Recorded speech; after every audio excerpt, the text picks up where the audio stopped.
मार्गस्य नेतारं वित्तारं कर्मभूभ्रतां ज्ञातारं विश्वतत्त्वानां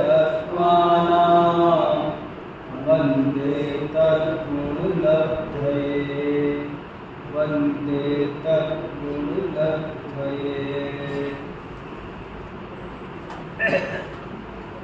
आज मैं आपको जैन आचार्य प्रदीपिका में से पृष्ठ संख्या 24 पर एक लेख है,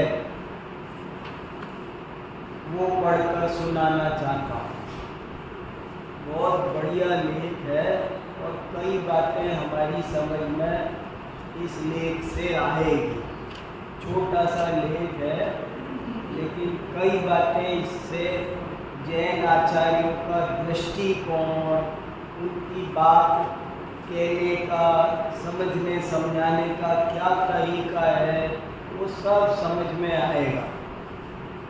लेख का शीर्षक है जैन धर्म में स्वच्छता की अवधारणा। अवधारणा माने कंसेप्ट। आजकल अंग्रेजी जल्दी समझते हैं ना लोग। अवधारणा संस्कृत का शब्द है कंसेप्ट। स्वच्छता की क्या कंसेप्ट जैन धर्म में है, ये इस बारे में लिखा है। आप सब जानते हैं कि शुरू में भारत सरकार ने ये बात बहुत जोर शोर से फैलाई थी, स्वच्छता अभियान 2 अक्टूबर स्वच्छ भारत।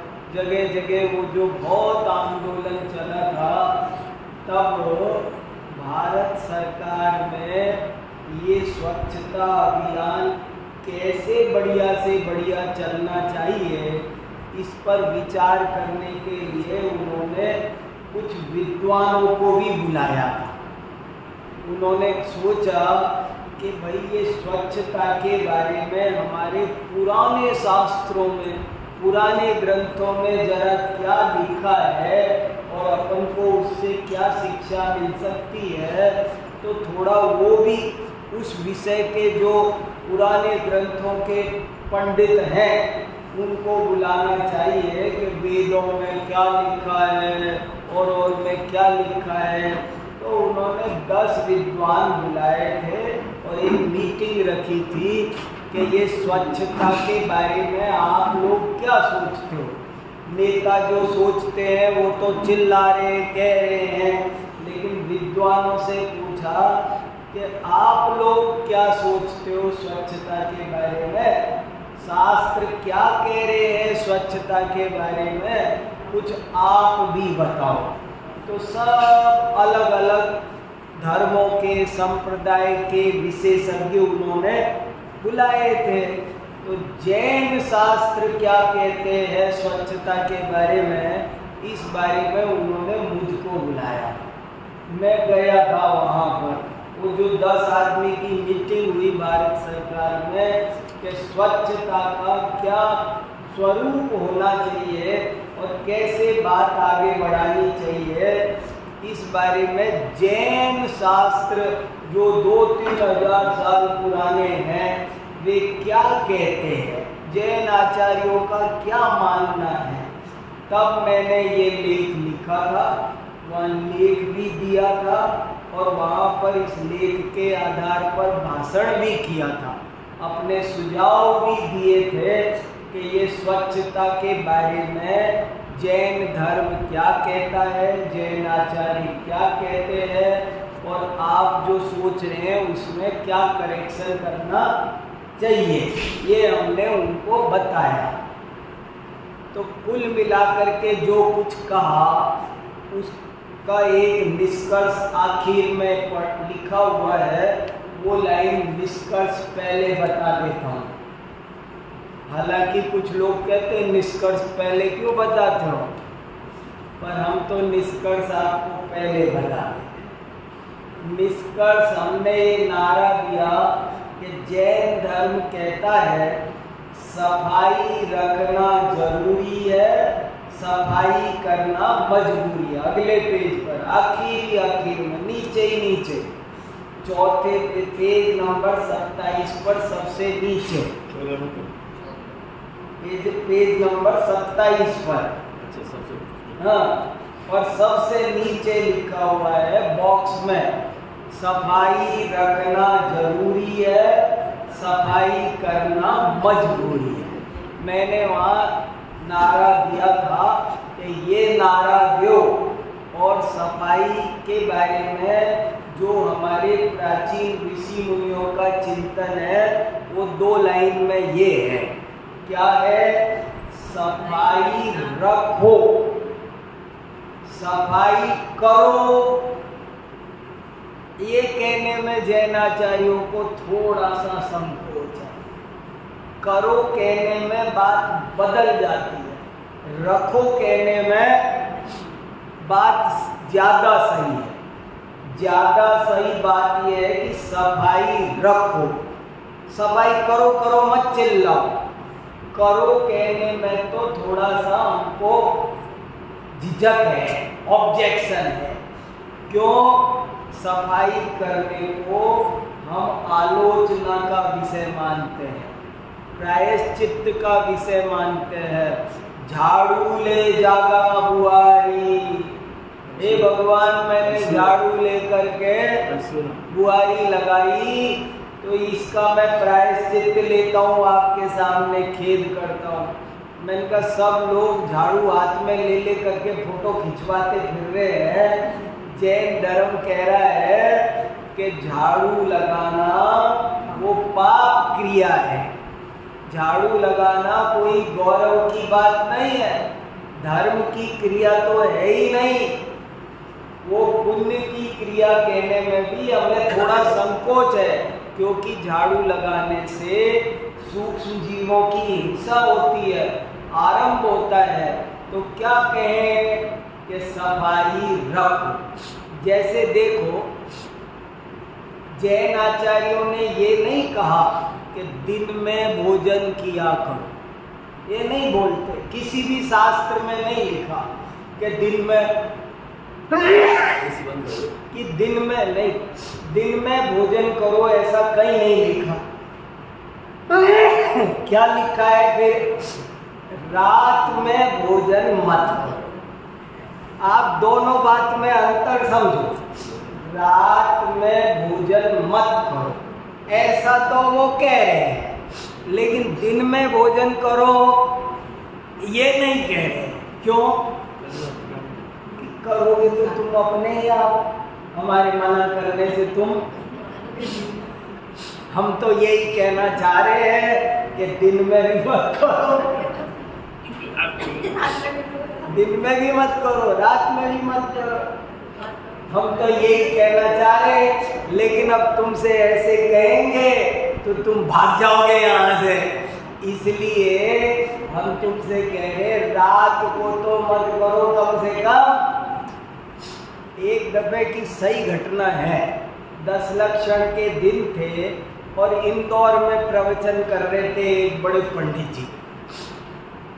तो पहले दिन प्रवचन में 25-30 लोग थे, दूसरे दिन 100 हो गए, तीसरे दिन 300, 400, 500 ऐसे प्रवचन। छठा दिन आ गया और छठे दिन 2000 लोग प्रवचन में बैठे थे। और एक लड़का खड़ा हुआ, कहने लगा पंडित जी एक प्रश्न पूछना है। तो पंडित जी ने कहा भैया बेटा बाद में पूछ लेना प्रवचन के बाद। नहीं नहीं अभी बताना है। और उस जमाने में विधवा विवाह होना चाहिए कि नहीं, ये बहुत आंदोलन चल रहा था। कोई तो कह रहा था होना चाहिए, छोटी छोटी उम्र में विधवाएं हो जाती है, शादी नहीं करेंगे तो कैसे काम चलेगा। और कोई कह रहा था नहीं होना चाहिए, एक बार विवाह होता है दोबारा नहीं होता, इसलिए विधवा विवाह नहीं होना चाहिए। ऐसा आंदोलन चल रहा था। तो उस लड़के ने भी जिद करके बोले अभी उत्तर दो, और प्रश्न पूछा। बोले पंडित जी ये बताओ भगवान महावीर के अनुसार विधवा विवाह होना चाहिए कि नहीं। क्या प्रश्न पूछा? भगवान महावीर के अनुसार विधवा विवाह होना चाहिए कि नहीं। तो पंडित जी बोले कि बेटा मैंने 6 दिन में इतनी भीड़ इकट्ठी की है, तू आज एक झटके में आधी ले जाना चाह रहा है। तू सोच रहा है कि पंडित जी जो भी जवाब देंगे आधी पब्लिक, क्योंकि ये तो खेल चल रहा है अभी पक्ष विपक्ष में।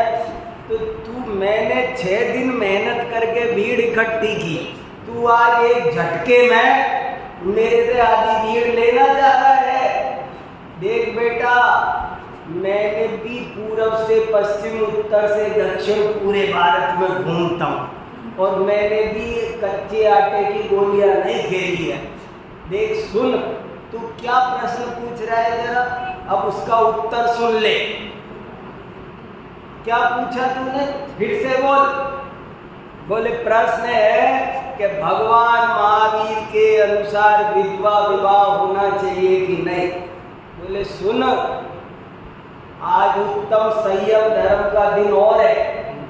बोले सुन, भगवान महावीर के अनुसार विधवा विवाह होना चाहिए कि नहीं। अरे भगवान महावीर के अनुसार तो न विधवा विवाह होना चाहिए न सदवा होना चाहिए, जिनका हो गया उनको भी छोड़ देना चाहिए। अरे तूने क्या पूछा, भगवान महावीर के अनुसार ऐसे है।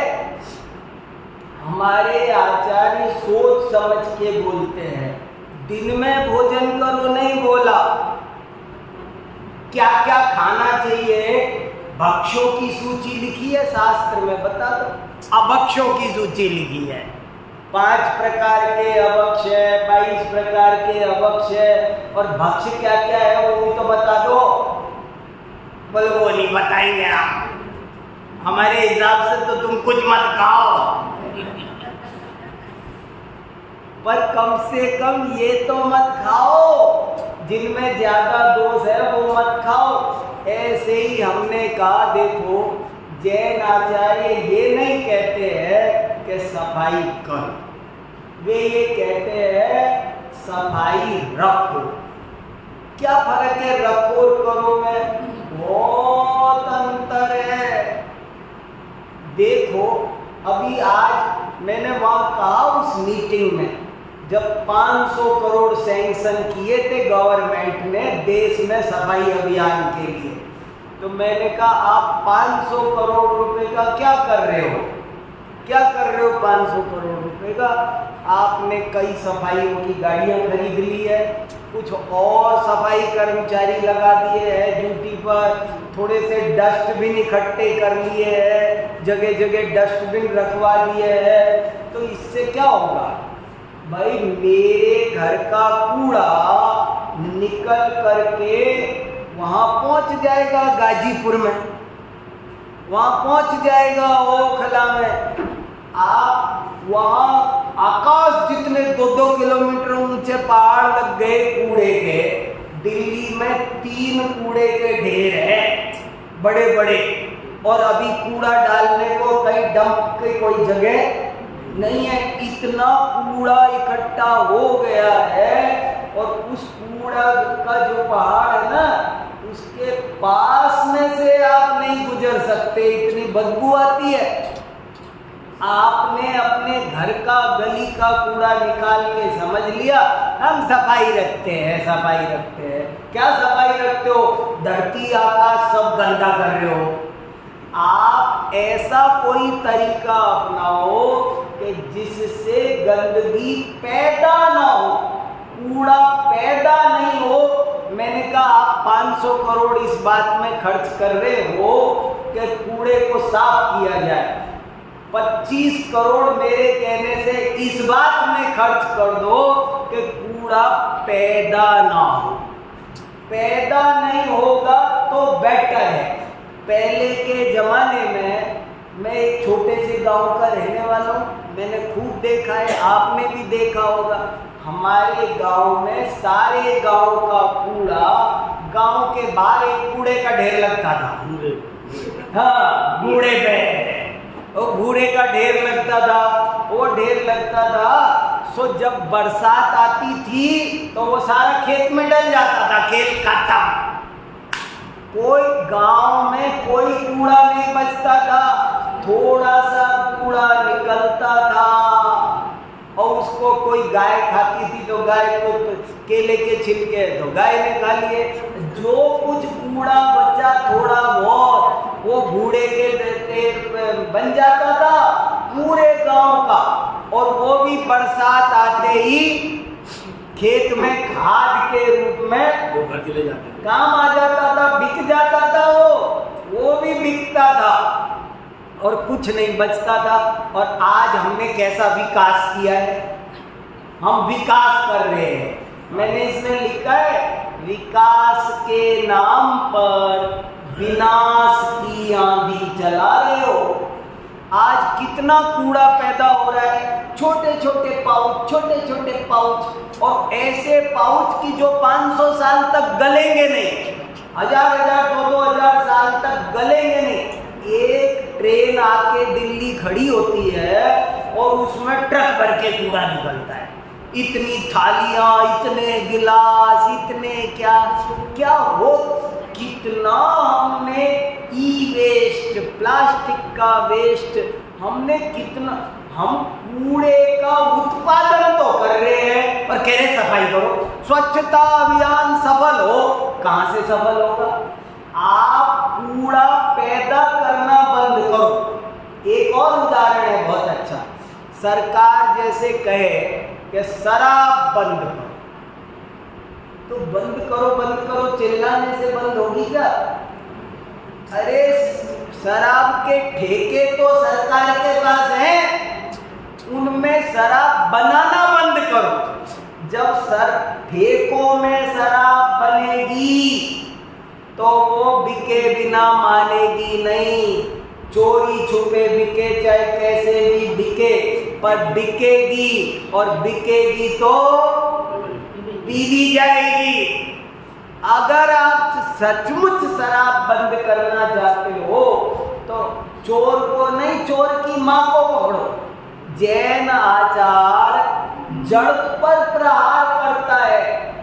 ये लेख क्या कह रहा है कि समस्या जड़ से मिटनी चाहिए, जड़ से मिटाओ ना उसको। आप कूड़ा पैदा किए चले जा रहे हो और कह रहे हो सफाई करो, तो कैसे सफाई होगी? सफाई होनी चाहिए, ये सच है, लेकिन सफाई करने का जो तरीका हमने अपना रखा है वो तरीका सही नहीं है। तरीका है पीछे से जो कूड़े का ढेर आ रहा है उसको रोका जाए। पहले कागज की थैलियां चलती थी, उनका कोई कूड़ा बनता था, सब खत्म, गल के खत्म। आज बन रहा है कूड़ा, कूड़ा तो ढेर पैदा अब हो रहा है, तो वो रुकना चाहिए। सफाई अभियान, स्वच्छता अभियान कैसे सफल हो, हमारे बड़े बड़े चिंतक आचार्यों ने क्या सोचा है, बात तरीके से पूरी होनी चाहिए। मैं एक उदाहरण सुनाता रहता हूँ ना। एक जैन साहब को बुखार हो गया और बुखार हुआ तो डॉक्टर के पास गए।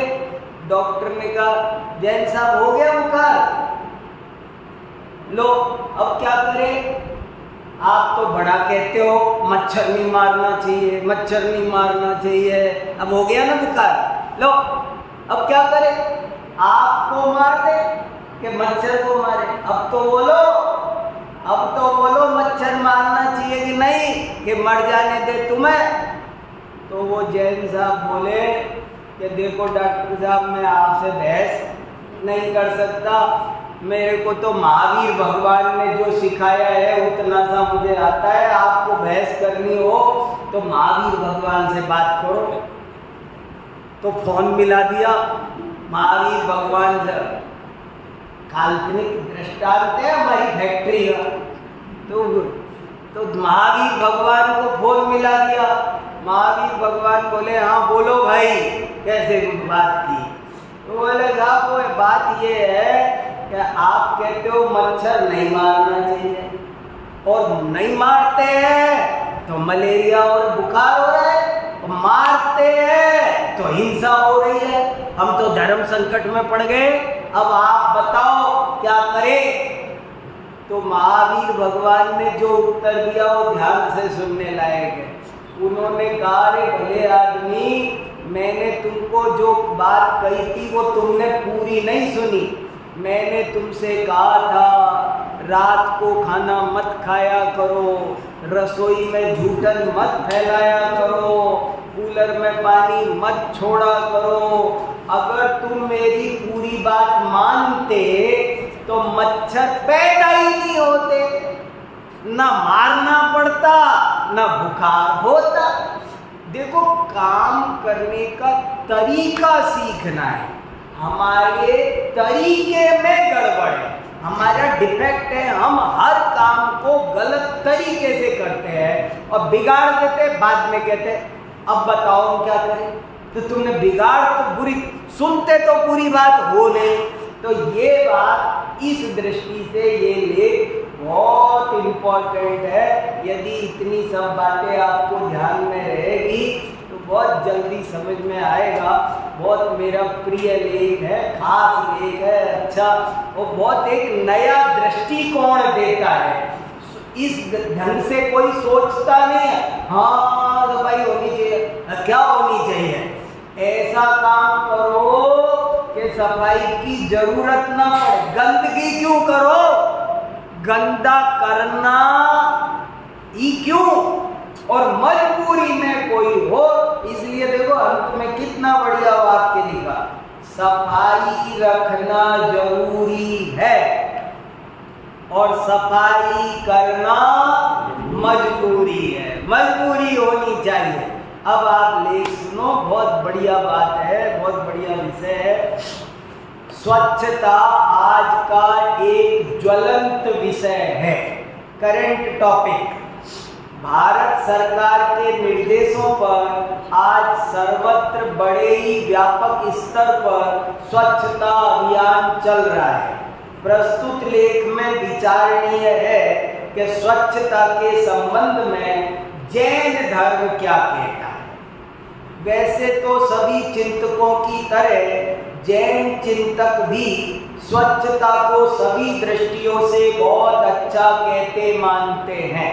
पहले तो ये बात क्लियर हो जानी चाहिए, जैन धर्म पर ये झूठा आरोप नहीं लगना चाहिए कि जैन धर्म गंदा रहना सिखाता है। जैन धर्म, कोई आदमी ऐसा समझता है कि जैन धर्म साफ सफाई नहीं कर, जैन धर्म गंदगी का वो सपोर्ट नहीं करता है, वो सफाई को सपोर्ट करता है। देखो, सब हिंसा के डर से हम इतने गंदे ना रहने लग जाए।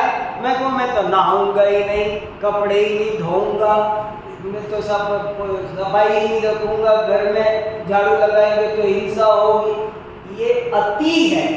जैन आचार्य ऐसी स्वच्छता की बात नहीं करते, गंदगी के पक्षधर नहीं है। पहले तो ये बात कान खोल के सुन लो। लेकिन उनका सफाई रखने का तरीका वैज्ञानिक है, अवैज्ञानिक नहीं है। गंदगी रखने और फैलाने को किसी भी दृष्टि से उचित नहीं कहते मानते हैं। गंदगी का कथमपि कोई पक्ष जैन चिंतक नहीं लेते। जैन चिंतक तो बल्कि स्वच्छता पर कुछ ज्यादा ही जोर देते हैं।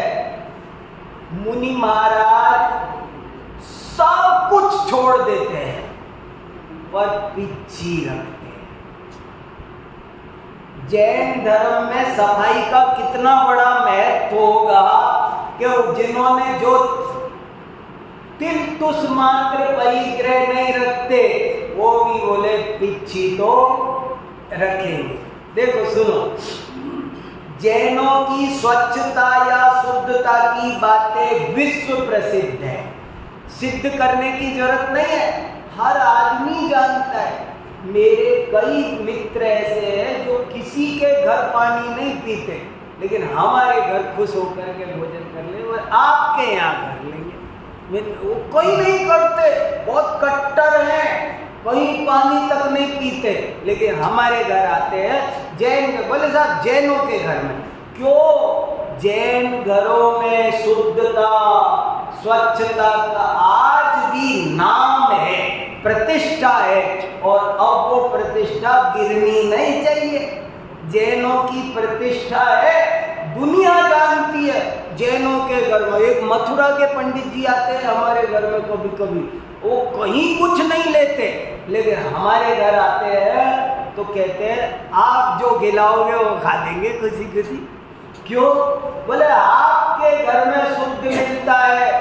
तो जैनों के घर में शुद्धता स्वच्छता बहुत ज्यादा रखी जाती है। छोटी छोटी बात पर हमको बचपन में कितनी डांट पड़ती थी। ऐसे ही रसोई में नहीं घुस सकते थे, ऐसे ही पानी भर के नहीं पी सकते थे, कोई ऊंट झूठ कुछ नहीं चलती। आज हम सबको भी बहुत सावधानी रखनी चाहिए और बच्चों को बड़ा विवेक सिखा देना चाहिए। हम आटा लगाते, मेरे को भोजन बनाना सिखाया, मैं रोटी वोटी बना लेता हूँ मैं रोटी बनाना सिखाया तो कैसे सीखते, सब चीजें सिखाई। मान लो पलोथन लिया और वो पलोथन बच गया तो क्या करना? उसको डाल देना वापस? नहीं, उसको वापस नहीं डालना, वो सकरा हो गया। उसमें लोई लगाई थी ना, तो वो लोई लगा के बचा हुआ उसमें नमी पहुंच गई, उसकी मर्यादा शाम को सम्मूढ़ जीव पैदा हो जाएंगे। अंतर मुहूर्त में उसको वापस नहीं डाल सकते, उसको यहीं का यहीं खत्म करो, उसमें 2 बूंद पानी डाल करके आखिरी लोई में लगाओ। हर बात पर जरा मग्गा पानी का, गिलास पानी का ऐसे रखो उल्टा। अगर भगोनी पे प्लेट ढकी हुई है तो उसको लोग ऐसे उतार के ना, जैसे मान लो ये भगोनी पर ढकी हुई है तो ऐसे उतारेंगे, ऐसे जमीन में रख देंगे। ऐसे नहीं रखते, ऐसे उठाते हैं फिर ऐसे रखते हैं, क्योंकि इधर तो भाप लगी हुई है, गीला हो रहा है, और तुमने इधर नीचे रख दिया तो वो नीचे रखे हुए धूल के कण इसके लग जाएंगे, फिर तुम ढक दो। तो मैं क्या बताऊं, जैन घरों में आहार की बहुत सूक्ष्म बातें हैं। गर्म पानी में ठंडा पानी नहीं मिलाते, ठंडे में गर्म नहीं मिलाते। कोई भी चीज घर में, मान लो दाल खरीद के लाए बाजार से और वो मूंग की दाल थोड़ी सी बची हुई है तो उसमें ही ऊपर से नहीं भरते हैं, पहले पुरानी को निकालते हैं, नहीं तो सब बासी हो जाएगी, सबकी मर्यादा ऐसे जरा। तो जैन घरों में जो शुद्धता स्वच्छता, आज लोग कुछ समझ नहीं रहे हैं इन चीजों का महत्व, लेकिन ये चीजें बहुत वैज्ञानिक है। इनको पालने से स्वास्थ्य अच्छा होता है, हिंसा कम होती है, और इनको नहीं पालने से घोर हिंसा होती है। तो देखो जैनों की स्वच्छता या शुद्धता की बातें विश्व प्रसिद्ध है। जैन घरों में आज भी जो स्वच्छता शुद्धता दिखाई देती है वह अन्यत्र दुर्लभ ही है। अरे आप तो कह रहे हो ये काम क्रिया करने की, मुंह से बोलते भी क्या है इसका ध्यान रखते हैं, कुछ भी नहीं बोल देते, जरा सा भी, जरा लौकी छीलना, कोई इसकी स्किन उतारना, अरे स्किन, पागल हो गए तुम? अरे क्या फलों को ये जरा टमाटर काट देना वाट देना नहीं बोलते जैन घरों में। संवारना, कैसी शब्दावली, रसोई में हिंसक शब्दावली नहीं आ सकती, एक और क्रिया तो दूर की बात। इसलिए जैनों की जो शुद्धता स्वच्छता की बातें हैं वो बहुत अपूर्व है। और देखो क्या लिखा, अन्यत्र दुर्लभ है, तथापि स्वच्छता के संबंध में जैन चिंतकों की एक बात बहुत ही महत्वपूर्ण है, एकदम अनूठी है, जिसकी ओर प्राय लोगों का ध्यान नहीं जाता। अतः आज मैं यहाँ उसी को विशेष रूप से स्पष्ट करना चाहता हूँ। स्वच्छता अभियान से जुड़े हुए सभी लोगों को इस बात की ओर गंभीरता पूर्वक ध्यान देना चाहिए। इस बात को समझे और अपनाए बिना हमारा स्वच्छता अभियान कभी सफल नहीं हो सकता। क्या बात है वो? जैन चिंतकों की वह खास बात संक्षेप में ये है कि हमें सफाई करो की बजाय सफाई रखो की नीति को प्रोत्साहित करना चाहिए। यद्यपि यह बात देखने में एक सी लग रही है, किंतु गहराई से देखा जाए तो दोनों बातों में बड़ा भारी अंतर है। कैसे, इसे यहाँ स्पष्ट किया जा रहा है। जैन धर्म अहिंसावादी धर्म है। उसका कहना है कि सफाई करने से भी सूक्ष्म जीवों की हिंसा होती है, अतः हमें सफाई करने के बाद प्रायश्चित्त लेना चाहिए। जैसा कि आलोचना पाठ में कहा है, मुनि महाराज धूप से छाया में जाएं, छाया से धूप में जाएं तो रुख के प्रतिक्रमण करते हैं। मेरी वजह से वायु का एक जीवों को पीड़ा पहुंच रही है, ये चीजें भी करते हैं। देखो, अतः हमें सफाई करने के बाद प्रायश्चित्त लेना चाहिए, जैसा कि आलोचना पाठ में कहा है, झाड़ू ले जगा बुआरी, चिटियादिक जीव विदारी। इसी प्रकार के विचार अन्यत्र भी अनेक स्थानों पर अनेक जैन आचार्यों ने प्रकट किए हैं। इनसे ज्ञात होता है कि जैन धर्म झाड़ू आदि से सफाई करने को अच्छा कार्य नहीं मानता है, अपितु उसकी गणना पाप कार्यों में ही करता है और उसका प्रायश्चित्त लेने का विधान भी बताता है। किंतु इसका अर्थ यह नहीं समझना चाहिए कि जैन धर्म गंदगी का पक्षधर है। जैन धर्म गंदगी का किंचित भी पक्षधर नहीं है, ये बात हम ऊपर भली भांति स्पष्ट कर चुके हैं। दरअसल बात यह है कि जैन आचार्य सफाई रखो ये तो कहते हैं, किंतु सफाई करो ये नहीं कहते हैं। गंदगी मत फैलाओ ये तो कहते हैं, किंतु झाड़ू आदि से सफाई करके हिंसात्मक कार्य करो ये नहीं कह रहे हैं। तथा उनका यही चिंतन यहाँ बहुत महत्वपूर्ण है, जो ध्यान से समझने योग्य है। सफाई रखना और सफाई करना दोनों बातों में बड़ा अंतर है। जैन आचार्यों के ये विचार ऊपर से देखने पर किसी को कुछ अटपटे से लग सकते हैं, किंतु यदि गंभीरता पूर्वक चिंतन किया जाए तो बड़े ही काम के सिद्ध होते हैं, क्योंकि इन्हीं से हमारी समस्या समूल समाप्त होगी। समूल माने मूल से, जड़ से खत्म हो, नहीं तो नहीं होगी। आप अपने घर का कूड़ा तो निकाल दोगे, पर गाजीपुर ओखला मंडी में ढेर लगा दोगे। देखो, जैन आचार्यों के ये विचार स्वच्छता अभियान को सफल बनाने के लिए बड़े ही काम के हैं, अत्यंत मौलिक एवं अर्थपूर्ण है। इनमें बड़ा रहस्य छुपा हुआ है। इसके द्वारा जैन आचार्य कहना ये चाहते हैं कि हमारी जीवन शैली ऐसी होनी चाहिए कि कूड़ा फैले ही नहीं, क्योंकि यदि कूड़ा उत्पन्न होगा तो वह कहीं न कहीं तो रहेगा ही और उससे वातावरण गंदा होगा ही।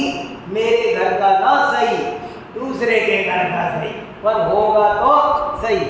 आज हम देख रहे हैं कि हम अपने घर या कार्यालय को तो जैसे तैसे स्वच्छ कर लेते हैं, दिखाने को सफाई बहुत कांच जैसे चमकाने में लगे पड़े ऑफिसों को, वैसे तो सब कर रहे हैं, परंतु वहां से जो ढेर कूड़ा निकलता है उससे बड़े बड़े कूड़े के पहाड़ खड़े हो रहे हैं, उनमें से दुर्गंधित गैसें निकलती रहती है, नाना प्रकार की भयंकर समस्याएं खड़ी हो रही, प्रदूषण फैल रहा है। दिल्ली गैस चैम्बर बन गई कूड़ों के कारण, कितना पॉल्यूशन हो गया।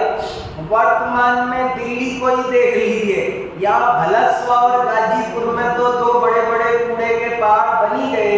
सरकार ने अभी अभी 2 और स्थान इस कार्य के लिए आवंटित कर दिए हैं। समझ में नहीं आ रहा है कि ऐसा कब तक किया जाएगा। वो 2 भी बढ़ जाएंगे, फिर और 2 कर देना। अभी से ही सारी धरती और सारा आकाश कूड़े से भरता जा रहा है। आगे क्या होगा? हमारा स्वच्छता अभियान इस विधि से कैसे सफल होगा? यही कारण है कि आज हमें जैनाचार्यों के इस उपदेश पर ध्यान देना होगा कि सफाई करो चिल्लाने की बजाय कूड़ा मत पैदा करो, गंदगी मत फैलाओ, ऐसा कहा जाए। और साथ में ये भी कहा जाए कि जो अधिक या खतरनाक कूड़ा फैलाएगा उसे प्रायश्चित का भागी बनना होगा। आप तो कूड़े का प्रोडक्शन रोको ना। हम देखते हैं कि प्राचीन काल में भी हमारे देश में प्राय सर्वत्र ऐसा ही था। प्रथम तो कूड़ा पैदा ही नहीं होता था और जो कुछ होता था उसका अन्यत्र खेती आदि में उपयोग हो जाता था।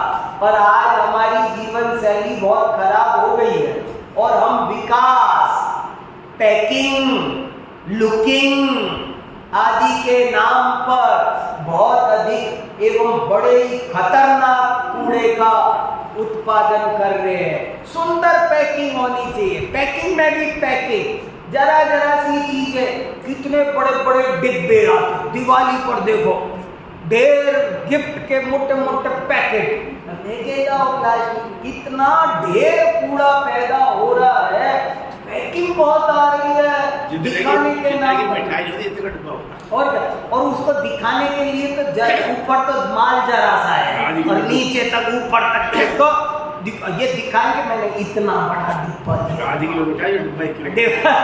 क्या हो रहा है। लुकिंग में मरे जा रहे। देखो विचारणीय है कि हम इतने सारे एवं खतरनाक कूड़े का आखिर नाश कैसे करेंगे। अतः यदि हमें अपने स्वच्छता अभियान को सफल बनाना है तो उन सब कार्यों को हतोत्साहित करना होगा जिनसे अधिक एवं खतरनाक कूड़ा फैलता है, गंदगी फैलती है।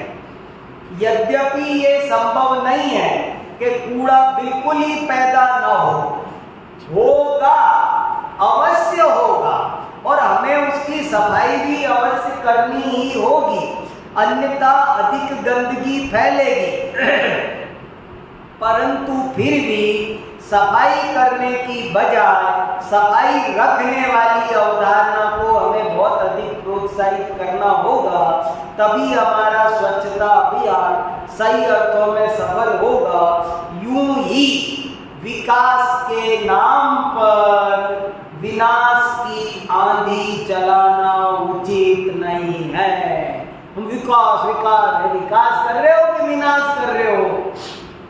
सफाई कैसे रखी जाए अथवा गंदगी कैसे फैले, इस विषय पर भी जैन आचार्यों का मार्गदर्शन बहुत महत्वपूर्ण है। अब देखो सफाई कैसे करें कि कम हो गंदगी, तो बोले वो उसके भी तरीके बता रखे आचार्यों ने। पहली बात उन्होंने अनेक उपाय बताए। नंबर 1, आरंभ कार्य कम करो। देखो कोई भी काम करना हो, आप उतनी रोटियां क्यों बना रहे हो जो काम में नहीं लग रही है? ढेर रसोई बना के रख देते, फिकती है। क्यों फिकती है? इतने तरीके से बनाते हैं समझदार लोग कि जरा भी खाना फिकता नहीं है, फेंक। जरा रसोई को मैनेज करना आना चाहिए। मैनेज करना नहीं आता है ना, वो वहां भी गंदगी फैलाते हैं। और मैनेज करना आता हो तो कुछ फेंकने की जरूरत नहीं है, लेकिन हम ढेर आरंभ, जरा सी चीज चाहिए ढेर ले आते। सब मिल रही है, एक के साथ एक फ्री। मॉल में जाओ, भर लाओ टोकरियां भर करके, बाय 1 गेट 1 फ्री। और फिर क्या करें कि मुझे जरूरत नहीं है, डॉक्टर साहब को दे दूंगा, डॉक्टर साहब ऐसे ही दुखी है, वो उनको दे देंगे, माल एयर ट्रांसफर हो रहा है। अरे भैया, भेष दिगंबर धार तू खुश थाली का मजा कहाँ नहीं जाए इस कंगाली का। अल्पारंभ परिग्रह की पॉलिसी पर चलोगे तो स्वच्छता अभियान सफल होगा, नहीं तो नहीं होगा। बहुआरंभ परिग्रह नरक में ले जाएगा। देखो, पृथ्वी खोदना, पानी भर, लोग ढेर ढेर सामान इकट्ठा करते, ढेर सारा आटा बना लेंगे, ढेर आटा कर लेंगे, ढेर दलिया, ढेर दालें आ जाए। हमारे घर में कोई चीज ज्यादा नहीं आती, क्यों? पुरानी खाते नहीं, क्या करें? तो अपनी जितना दिन का खा रहे हो उतने दिन में वो चीज खत्म हो गई। 8 दिन की मर्यादा है तो 5 दिन जितना सामान घर में बसाओ, इससे ज्यादा ढेर हल्दी पीस के रख दी, ढेर मिर्ची पीस के धर दी, होती रहे खत्म। तुम्हें पता नहीं है 3 दिन बाद में समूर्छन जीव पैदा हो जाते हैं इनमें मसालों में, वो दिखते नहीं है आपको, हमें पता नहीं। नमक दूसरे दिन नहीं खाना चाहिए, क्या बताए? 48 मिनट कैसे कैसे? अरे भैया, ये ऋषि आगम चक्षु आचार्यों ने देखा है और ये वैज्ञानिक है, ये स्वास्थ्य की दृष्टि से वैज्ञानिक है। तो बहुत विवेक रखना चाहिए। ढेर चीजें ला करके फ्रिज में भर दो, ऐसे कैसे भर दो? फ्रिज होना ही नहीं चाहिए यार मतलब अरे है तो थोड़ा तो विवेक रखना चाहिए ना।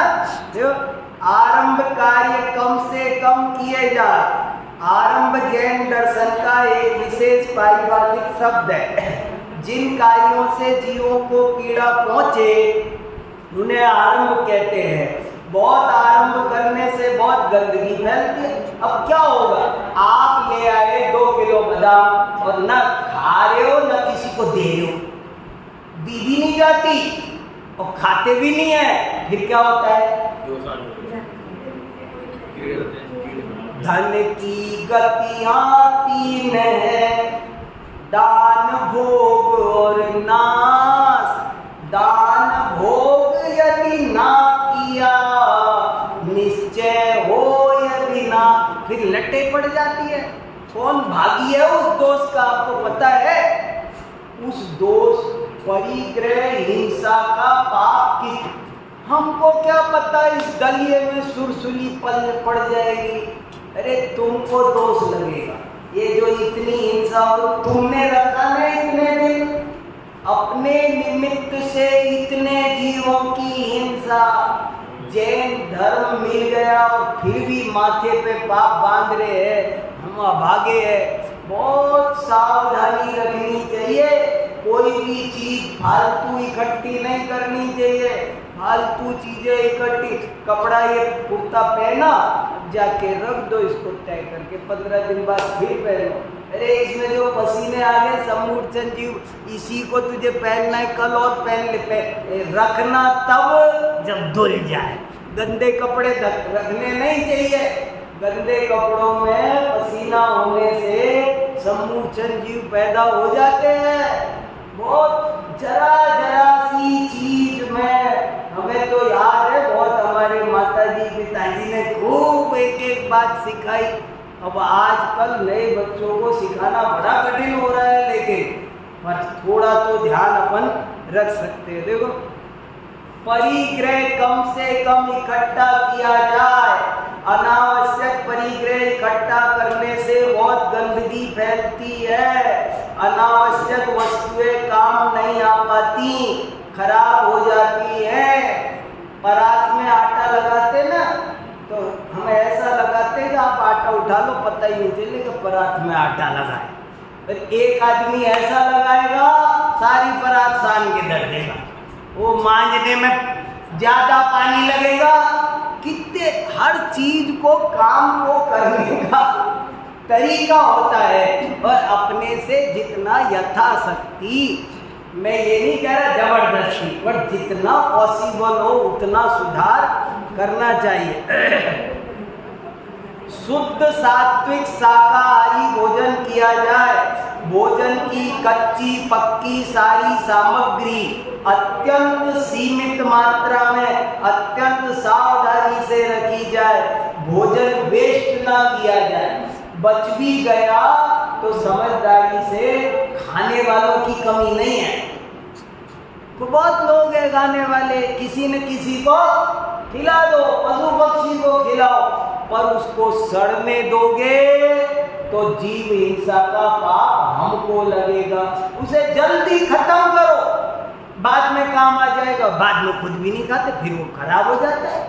नहीं खाना है तो खा लो, और नहीं खाना है बाद में खा लूंगा के चक्कर में बच्चा के मत रखो, उसे निपटा देना चाहिए।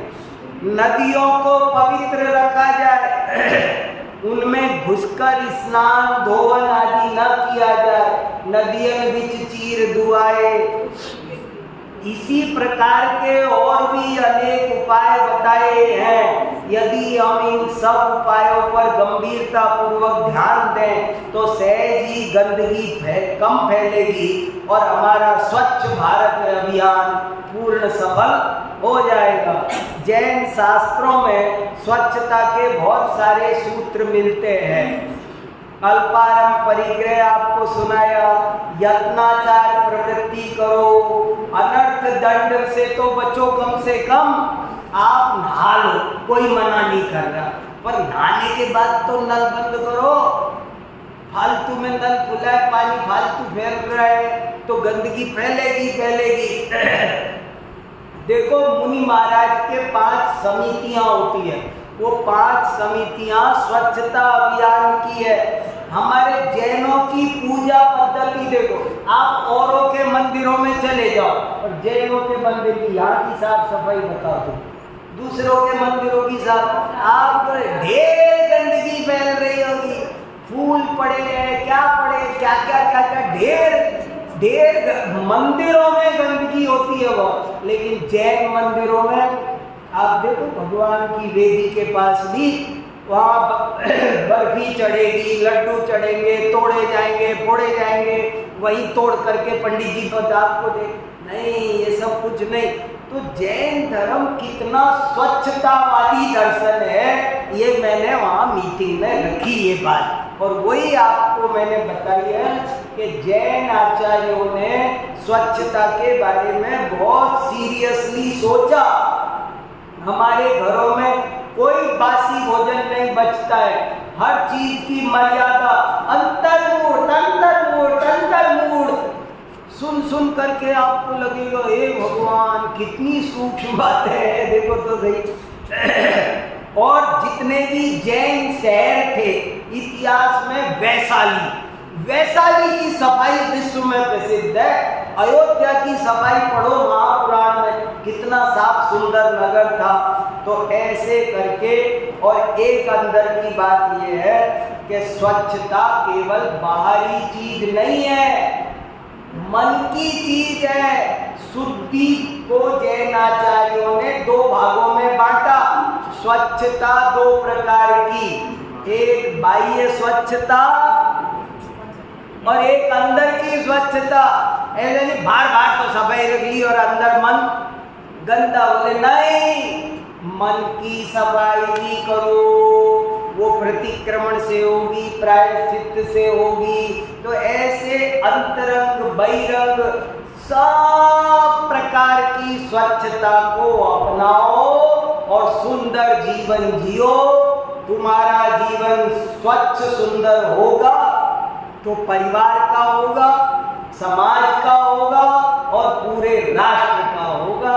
ये बात मैंने वहाँ सबके बीच रखी थी, इसलिए आपको सुना। वहाँ गवर्नमेंट ऑफ इंडिया मीटिंग हुई थी ना, स्वच्छता अभियान जब चला था 2 अक्टूबर को। हाँ, स्नेह और राग में कितना फर्क है?